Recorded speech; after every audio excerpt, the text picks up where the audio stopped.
Con la inversión pasamos a la economía de bolsillo, esa que nos preocupa día a día. Y el que nos ayuda a entenderla es Damián Dipache. ¿Eh? ¿Cómo estás, Damián? Bienvenido. ¿Nos escuchás, Dami?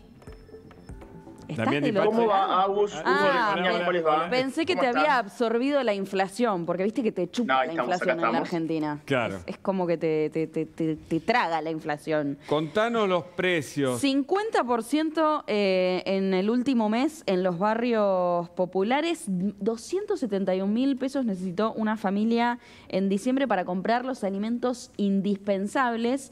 Y es casi más de un 40% más de lo que se necesitaba un mes antes. O sea, es una locura lo que está pasando en materia de alimentos, que es lo más básico, reitero, lo indispensable.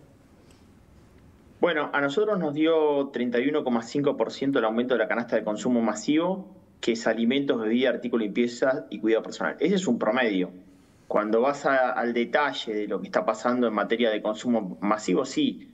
AUS, Hugo, Delfina, tenemos aumentos muy, pero muy importantes en el mes de enero. Tengamos en cuenta que vivimos dos sucesos importantes. Una fue la devaluación del peso frente al dólar, un 54%.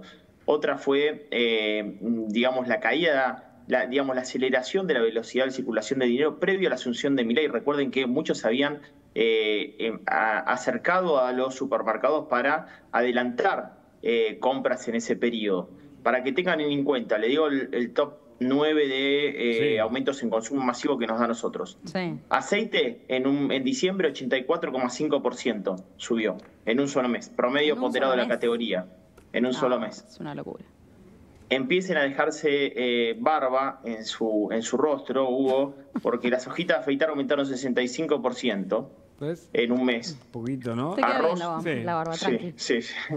Arroz aumentó 57%, uno de los productos que más aumentó el arroz. Mayonesa aumentó 57%. Condimentos 50%, pan rallado 47%, conservas, latas, en promedio toda esa categoría 47% y aguas saborizadas con gas 45%. Este es el top 9 que tenemos nosotros de medición que hacemos en 900 puntos de venta a todo el país, 276 categorías.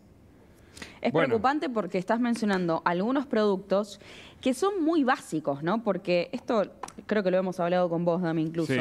Hay productos como la carne que uno dice, bueno, ponele que lo puedo reemplazar, vas a otra cosa y pasa lo que terminó ocurriendo, ¿no? Que bajó el precio. Pero ya cuando estás en el arroz o en la pasta seca y termina aumentando tanto, 50 y pico dijiste en un mes, y no lo puedes comprar, ¿a dónde te vas? ¿No? Es preocupante. Bueno, ya ahí ya no tenés... No tenés otra cosa abajo. Lo preocupante es que aumenten tanto ese tipo de cosas, ¿no? Que son muy básicas y más difíciles de reemplazar. Digo, de hecho también tomemos como referencia que bajó la carne. Bueno, bajó solamente la carne, ¿eh? Viste que se toma como referencia, no, empiezan a bajar. Bueno, vamos a ver qué pasa estas primeras semanas, porque la caída del consumo fue muy, pero muy fuerte. A nosotros nos daba la última semana una caída del 15% respecto de la semana anterior, y no sé si comunicaron los datos de ventas minoristas de cambio, pero la caída del mes de diciembre fue importante, una caída del 13,7% en el mes de diciembre, y alimentos y bebidas cayendo 19,8% frente a diciembre del año anterior. También hubo una caída fuerte en farmacia, 19%, caída en todo lo que tiene que ver con perfumería, 9,7%. Digamos, el único sector de la economía, las ventas minoristas que creció fue calzado y marroquinería, que creció 0,4%, casi es nulo el crecimiento. Todo el resto de los rubros minoristas estuvieron a la baja. En el mes de diciembre, que estacionalmente es el mes de más ventas del año en términos estacionales a lo largo de toda la serie que medimos, ¿no? Claro. ¿Y qué se espera para lo que viene? Porque ahí un comerciante nos decía que, bueno, que están explorando otras marcas, que le hacen saber que van a comprar menos a esas marcas que suben tanto. ¿Qué ves en el horizonte, Damián? Yo veo que en el mes de enero las caídas se van a acentuar. No veo una mejora en ese sentido. La caída del ingreso, el poder adquisitivo es muy, pero muy fuerte.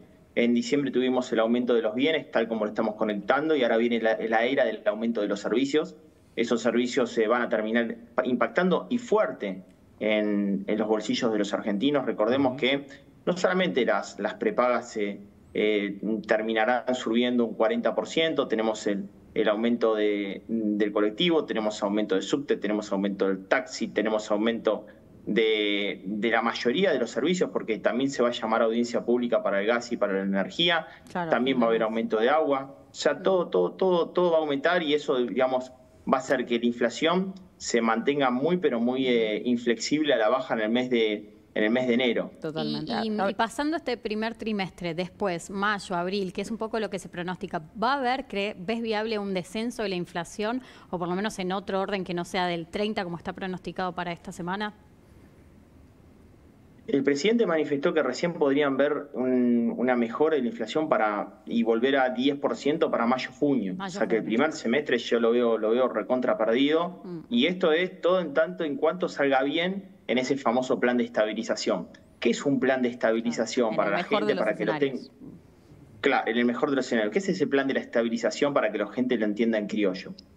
Bajo el déficit fiscal, tiene que ver con la parte del ajuste fiscal. No emito más monedas, sin embargo ahora se sigue emitiendo porque el Banco Central recupera reservas y eso también genera emisión de pesos en el medio.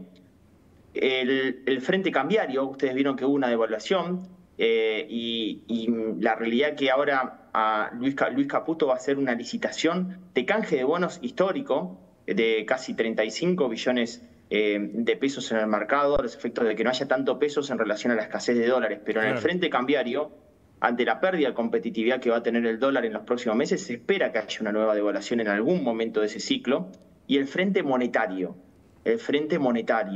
¿qué pasa con el excedente de moneda? ¿Qué pasa con los argentinos con esa moneda? Entonces, esos tres, digamos, eslabones tienen que lograr estabilizarse. Claro. Cuando vos lográs estabilizar el fiscal, pero el cambiario no lo lográs estabilizar, vieron que va la inflación. Fiscal, ¿saben qué es, no? Bajo el gasto público porque voy a sacarle subsidio a tarifas, tengo que corregir los precios relativos a la economía, voy a bajar efectivamente la inversión del sector público. El cambiario tiene que ver con esto, con lo que decía recién Ariel, que el peso no siga perdiendo valor a lo largo del tiempo y se traduzca a mayor variación de precios. Y el monetario tiene que ver con cuánta moneda tengo que imprimir para solucionar ese frente fiscal. Todo eso tiene que estar coordinado y no va a ser inmediato, chicos. ¿Hace? Todavía no llegamos 30 días de gobierno. No, totalmente. Hablemos, Dami, de lo que se viene a futuro también en materia impositiva. Por ejemplo, el famoso impuesto a las ganancias. ¿Qué va a pasar con la reversión de ganancias de la que tanto se viene hablando por estos días? Bueno, de la que habló el propio presidente Milei, ¿no? Es importante, mañana 8 de enero, aquel que todavía no cobró su salario y tenga la oportunidad de cobrarlo, no deberían cobrarle ganancias hasta 2.350.000 pesos. O sea, porque sigue vigente el anterior tope ajustado por 15 salarios mínimos vital y móvil. Esto tiene triple interpretación. Primera interpretación.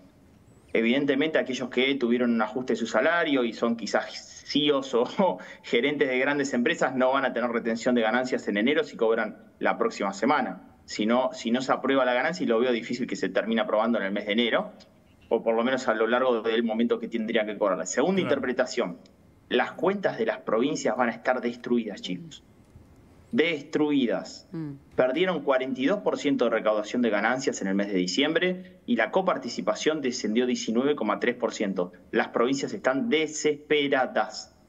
Y la tercera interpretación tiene que ver con es un partido de truco en el Congreso de la Nación. Me aprobás la ley ómnibus, te apruebo ganancia, porque se sacó la reversión de ganancia de la ley ómnibus justamente para jugar este partido de truco en el Congreso de la Nación Argentina, ¿no? Claro. ¿Y qué pasa con autónomos? Porque hablamos el otro día del tema monotributo, que evidentemente escaló... Perdón, le respondió Luis Caputo a Damián Di Pache. Bueno, porque hablamos del tema. Sí, porque decíamos, ajustaron un 100% los topes para los monotributistas y no está ni cerca de la inflación, con lo cual todos caen en autónomos, ¿no? En el régimen de inscripción, ¿no? Responsable inscripto, como se llame técnicamente. ¿Y qué va a pasar? ¿Habrá un análisis pormenorizado del gobierno? ¿Qué te dijo el ministro Caputo?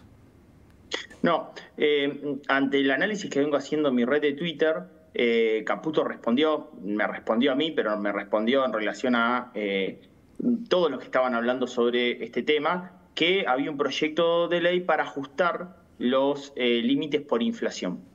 Eso fue el martes pasado. En el día de hoy trascendió una información de que la oposición, es decir, Unión por la Patria, estaría presentando un proyecto para este lunes, o sea, en el día de mañana, que se llamaría impuesto simple, sería justamente que se ajuste por inflación las escalas del monotributo. Mi respuesta a eso es lo siguiente: hay que barajar y dar de nuevo en este régimen. Basta de plan curita, porque la realidad es que hay que ajustar los topes, no las escalas solamente por inflación. Los topes están retrasados. Esto es un robo y una estafa a 4 millones de personas, más 1 millón de personas que son autónomos, y cada vez vas a ver más autónomos en este sentido. Entonces, si hoy el límite para prestar servicios es de 11 millones, yo lo ajusté por inflación, y me da que ese límite en términos históricos debería ser de 58 millones de pesos. Y si lo ajusto por peso convertible, o sea, desde el año 1998, cuando el peso valía $1, me da 144 millones de pesos y estamos en 11 millones para servicios y 16 millones de pesos para bienes. Esto es una estafa. Esto es ponerle a la gente un revólver en la cabeza y decirle: mirá, no te voy a dejar crecer. Este es tu techo al crecimiento. Más de acá, este sector público no te va a dejar crecer, ¿no? ¿Delfina? Sí, justamente, Damián, en esa línea, ¿no? Entonces, la situación hoy de los monotributistas, ¿cuál es? La situación es que se ajustaron las escalas 100% frente a una inflación que va a terminar en el 222%. Entonces, es una situación absolutamente terminal, de soga al cuello, porque obviamente vos facturás más por inflación, y de hecho, en bienes, les estoy diciendo que tuvimos aumentos de 300%. Suponete un comerciante que vende en su comercio y tuvo aumentos del 300%. Bueno, imagínate que tuvo una posibilidad de facturar 100% de aumento en sus escalas, ¿me entendés? Entonces, es muy indicativo. Ese se va a pasar a autónomos, y frente a una persona que es trabajador, que el límite de ganancias en diciembre fue de 1.950.000 pesos, para el autónomo el límite para pagar ganancias es 180.000 pesos. ¿La están cargando la gente? Claro. La están cargando. Y en el mes de enero, que va a ser de 2.350.000 pesos, el proyecto de ley que va para autónomos al Congreso de la Nación es un límite de 475.000 pesos. A partir de ahí comienza a pagar ganancias. Entonces, esto es una frustración para todos los emprendedores, para todo aquel que quiera emprender en nuestro país, un límite o el otro. ¿Puede y ser vayamos que el gobierno a buscar... lo analice y lo cambie esto? ¿O ya están las cartas echadas a través del DNU y la ley Ómnibus, que va a ser tratada desde el martes en las 4 comisiones en el Congreso, en diputados? Yo tengo ahí la posición que Juntos por el Cambio, además de Unión por la Patria, que está presentando esto mañana, le estaban teniendo en consideración lo que era jubilaciones y monotributistas, ¿no? Veremos qué tránsito está. Ahora, yo no veo una reforma integral del régimen como corresponde. Veo otro plan curita, ¿no? Un plan quirófano, ¿no? O sea, un plan parche, decir, bueno, ajustamos las escalas por inflación y después vemos. ¿Saben cuánto hace que estamos así? 10 años. Claro, es un montón. Con el plan parche sobre el régimen del monotributo, y encima cada vez ahogándolo más a ese contribuyente que en realidad termina perdiendo la sociedad, porque miren que se va a la informalidad, no es que se pasa autónomo, decir, che, mirá, voy a ser un patriota y me voy a pasar autónomo. No, se va a la informalidad, por lo cual recarga menos el sector público y perdemos más informalidad, generamos más informalidad cuando el régimen viene justamente a formalizar esa parte de la economía que estaba totalmente informal, ¿no? Y lo que te dijo el ministro Caputo, que te lo dejó incluso escrito por Twitter, es que para que tenga impacto hay que corregir el índice de actualización por ley, algo que ya está encarado. Eso es lo que te confirmó.